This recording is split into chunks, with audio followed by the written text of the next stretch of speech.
50% মেঘালয় অহা পানীৰ পৰা সমস্যা হ'ল কিয় পানীৰ কালাৰ চিটিৰ পানী যেতিয়া থাকিব পানীৰ কালাৰটো ক'লা থাকিব চিটিত যদি নলা নৰ্দমাৰ পৰা পানী ওলাই এই পানীৰ ৰংটো ক'লা থাকে কালি যিটো পানী আছিলে এইটো সিল্ট লৈ আহিছে মাটি পানী ৰঙা মানে মাটিৰ পানী তাত দেখাতে মানে গম পাই যে গুৱাহাটীৰ পানী নহয় বাহিৰৰ পৰা পানী আহিছে আপুনি মানে এক কথাত স্বীকাৰ কৰিবলৈ যে আপোনালোকো বৰ্তমানে বিফল হৈ আছে নাই মানে মেগনিটিউড যিটো আছে তাততো আমি বিফল হৈছোঁ যিটো পৰিমাণৰ পানী আহিছে এইটো হেণ্ডেল কৰিব নোৱাৰোঁ আমি গুৱাহাটীৰ নলা নৰ্দমাৰ যিটো ছিষ্টেম আছে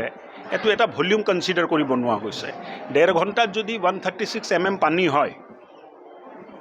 চানমাৰীত 136 mm পানী ৱাটাৰ ৰিচোৰ্চে ৰেকৰ্ড কৰিছে আৰু ৰাতিপুৱা মোক ৰিপৰ্ট দিছে এই পৰিমাণৰ পানী যদি 1.5 ঘণ্টাত আহে কোনো ছিষ্টেমে হেণ্ডেল কৰিব নোৱাৰে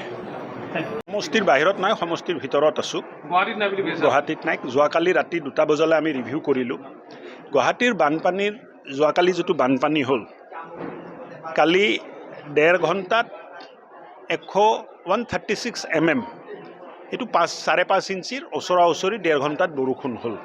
এই বৰষুণৰ যিটো পৰিমাণ এই যিটো পানীৰ পৰিমাণ এই পানীটো গুৱাহাটীৰ নলা নৰ্দমাই টানিব নোৱাৰে এইকাৰণে পানী ৰাস্তাৰ ওপৰত ৰৈ গ'ল আৰু কালি গুৱাহাটীত যিটো পানী আমি দেখিলোঁ এই পানীৰ পৰা ইফেক্টেড হৈছিল দিছপুৰ চাৰ্কিল দিছপুৰ মৌজা যিটো আছে বা দিছপুৰ চাৰ্কিল যিটো আমি কওঁ দিছপুৰ চাৰ্কিল অফিচাৰৰ আণ্ডাৰত যিখিনি এৰিয়া এই এৰিয়াবোৰ পানীত প্লাবিত হৈছিলে তাৰ কাৰণটো হ'ল যে আধাতকৈ অধিক পানী মেঘালয়ৰ পৰা আহিলে মেঘালয়ত USTM ইউনিভাৰ্চিটি হ'ল DPS স্কুল হ'ল পাহাৰবোৰ কটা গ'ল আৰু এই পানীবোৰ বাগৰি এতিয়া গুৱাহাটীত সোমাই যায় তেনেকুৱা এটা মই মন জাতিটো মানে একদম খাটাংকেতো ক'ব নোৱাৰিম কিন্তু মোৰ এইটো উপলব্ধি যে কালি নেশ্যনেল হাইৱেত যিখিনি আমাৰ ইঞ্জিনিয়াৰ আছিলে বা যিখিনি অভিযন্তা আছিলে অফিচাৰ আছিলে তেখেতসকলে ক'লে যে য'ত আমি ব্লক লগাইছিলোঁ পানীটো নেশ্যনেল হাইৱে বাগৰি IS কলনীৰ ছাইডত আহিলে ছায়েন্স মিউজিয়ামৰ ছাইডত আহিলে তাৰ পৰা গোটেই পানীটো বাহিনী আৰু GS ৰোডত বিয়পি গ'ল আৰু দীৰ্ঘম্যাদী পৰিকল্পনা লৈছোঁ নাই লোৱা নহয় এই মেঘালয়ৰ পৰা অহা পানীটো শিলচাকু আৰু দীপৰ বিললৈ ডাইভাৰ্ট কৰাৰ এটা পৰিকল্পনা চলি আছে DPR হৈ আছে মই ভাবোঁ যে অতি সোনকালে 2-3 মাহৰ ভিতৰত আমি কাম আৰম্ভ কৰিব পাৰিম দেখা গৈছে যে কালি প্ৰায় আবদ্ধ তাতকৈ বেছিয়ে আছিলে মানুহৰ বহুত অসুবিধা হৈছে মানুহ নহয়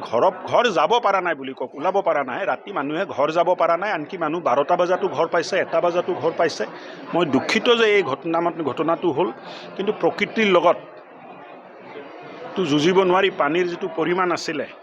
আৰু এই মেঘালয়ৰ পৰা যিটো পানী আহিলে এইটোৱে গোটেই